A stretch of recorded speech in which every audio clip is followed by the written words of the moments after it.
I had the chance to try out the playtest demo for Luna Abyss last week, and it's pretty much everything I was hoping for. I'm going to give you a brief summary of the story and gameplay, and then move on to my thoughts after playing through the demo a few times. I wasn't allowed to record anything, so I'll be showing you IGN's footage from the same section of the game. Our story starts in Soros Canyon. The main character, Fox, is a prisoner on a mimic moon called Luna, and it's our job to recover some lost ancient technology from deep within the abyss. Except you never actually leave your prison cell. Instead, your mind is connected remotely to these biomechanical bodies. You're sent into this dangerous area at the request of the mysterious Allfather and guided by Aelin, your artificial prison guide. So let's talk about gameplay. You're on a moon, so everything is in low gravity. Traversal will end up being a big part of Luna Abyss, with different movesets available to unlock later on, like double jumping, dashing, and a tether or grappling hook.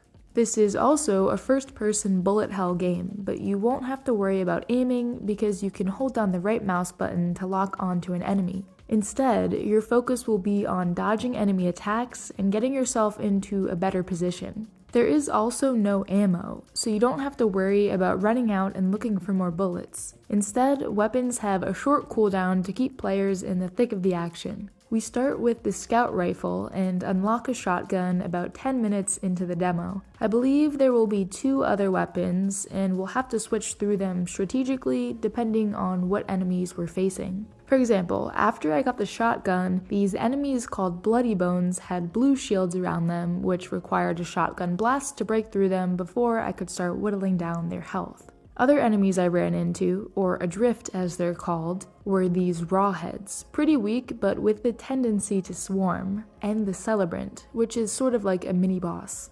The souls of these Adrift have been consumed and corrupted by the scourge that rots this whole place, which is probably why they're hellbent on attacking you every chance they get.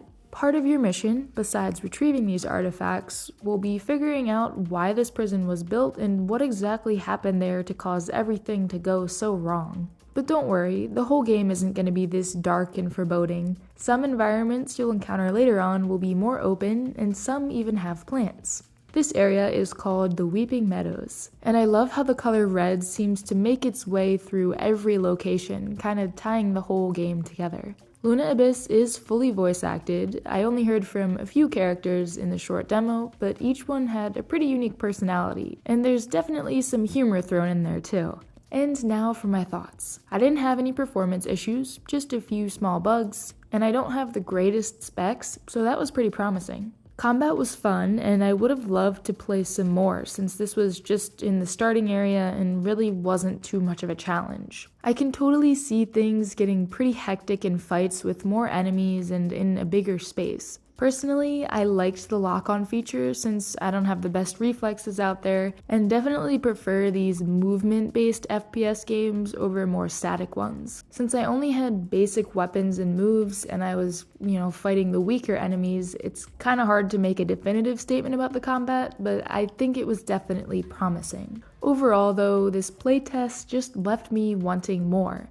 While it wasn't enough for me to automatically label it as my game of the year, which, yeah, that would be pretty crazy for just a demo, I do want to explore deeper into the Abyss, find out what happened, and see what cool new weapons and abilities there are to play around with. If you didn't get the chance to participate in this test, don't worry because a public demo will be coming to Steam's Next Fest in June. Luna Abyss is releasing on Steam, Epic, PS5, and Series X. I think more developers need to do that with Xbox. If you predict that there are going to be huge performance issues on the Series S, it might just be better to leave that console out for the time being. Just imagine if AAA games did that. Sure, there'd be some outrage, but at least the game would run better and not limit these more powerful systems. I also tested Luna Abyss on the Steam Deck, and it was pretty much unplayable after a few minutes once I got into the first combat encounter. But I don't think the devs have even really tested it on the deck. It might be something they look into later, but it's not a big deal because I think this game is going to be best played on a bigger screen, so you can really soak in this whole dark alien landscape.